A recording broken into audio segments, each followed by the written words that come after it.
Hi, it's Stephen here for the Idiot Quilter, and today I thought I'd show you some things that I've been working on and why some of these things are idiot moves. Okay, let's start with these candy pouches. So, let me make some room here. So, all of these are actual packages, with the exception of one of them, and I'll explain that in a minute, that had candy in them. And I have seen some videos where people make these cute little zippered pouches for candy.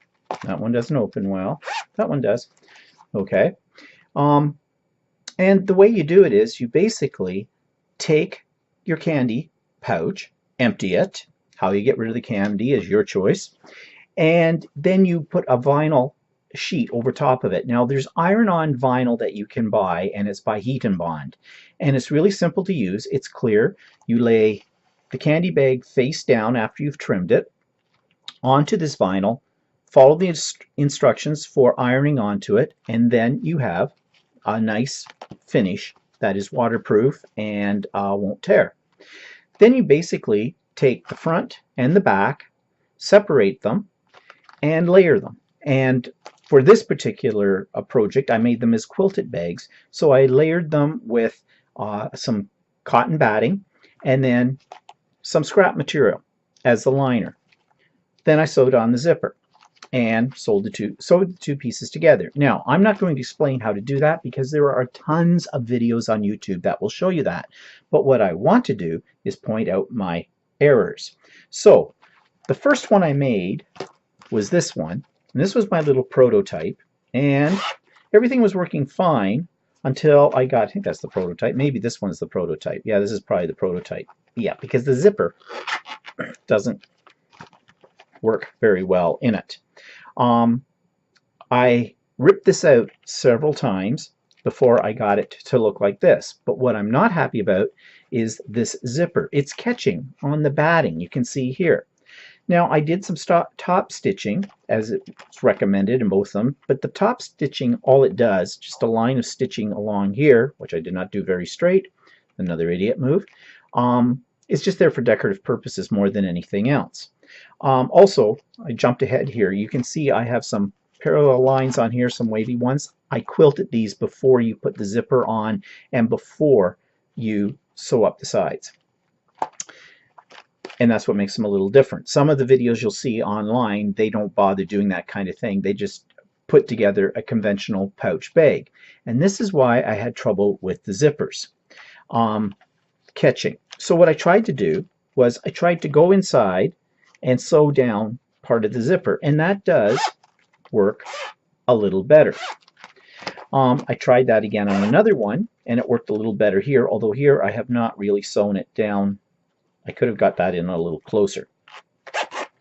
The other problem I had was, where's the one with the stuffings coming out?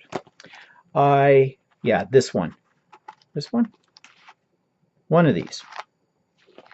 One of these have got stuffing coming out of. Oh yeah, this one. You can see that right there. I kind of sewed it a little too close to the edge, and when I turned it inside out, I didn't realize I hadn't caught the edge inside all the way, and so that's hanging out the other side. So another idiot move. But I kept on going. And so this one, I was running out of candy bags. Okay, I mean, I don't eat a lot of candy, and so I've got enough candy to last me a year from these 4 different products.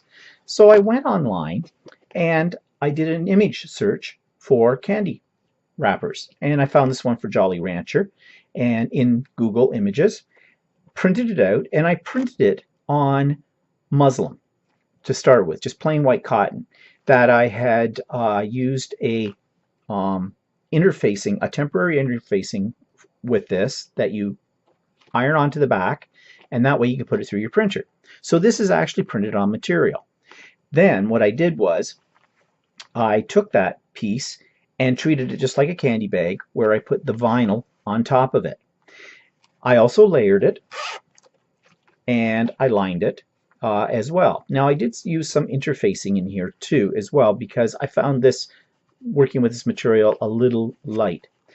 And so I created this. Now I didn't have a back of the candy bag, I just used another piece of scrap material. But then it went terribly wrong. The zipper on this one works pretty well, but again, I got this little bulge up here, and I've got to review some videos about how not to have this. Now, this isn't my first pony ride.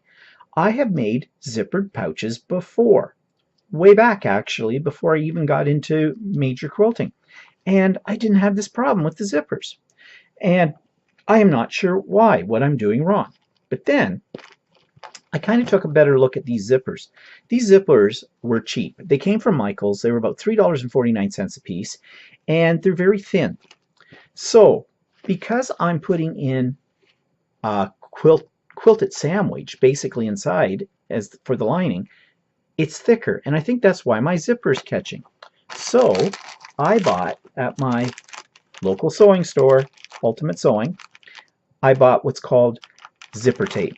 Now this is 3 yards of zipper tape. It's got 8 sliders. You cut off what you need and away you go. But I don't know if you can see it. Let me see if I can open this up. Oh, it's a bag within a bag. How nice. Okay, bear with me for just 1 minute. Okay, there's all the zipper pulls. Don't want to lose those. So you see this. This is much wider. Much more to play with when you're sewing it. So my theory is, because this is wider, when I get it sewn into one of these pouches, I'm not going to have that problem with it catching on the edges of the lining. But I will have to review some videos about putting in zippers. So I've got that, and that should solve my problem. So I may make some more, but if I do, I think I'll make some more pouches. I want to give these to some friends of mine as gifts, but I won't give them to them when the zippers aren't working right or we got stuffing hanging out of them. That would be an idiot move to do that. So I may just make ordinary out of scraps of material, and that I'll do the same thing. I'll quilt them, but I'm not going to necessarily use candy wrappers on it. I don't know. We'll see. So the other thing that I want to show you is I'm still working on my Crumb Quilt, but I want to show you my quilting. I'm slowly but surely progressing towards getting up the nerve to do free motion quilting. I've taken some classes on it.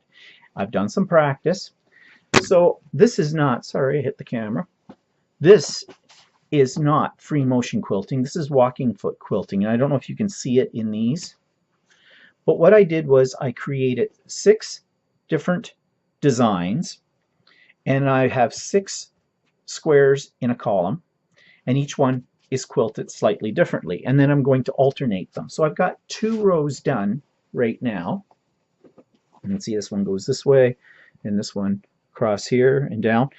I've got 2 rows done. I have, how many rows? I think I have 5. I have 5 rows in total, so I have 3 more rows to go.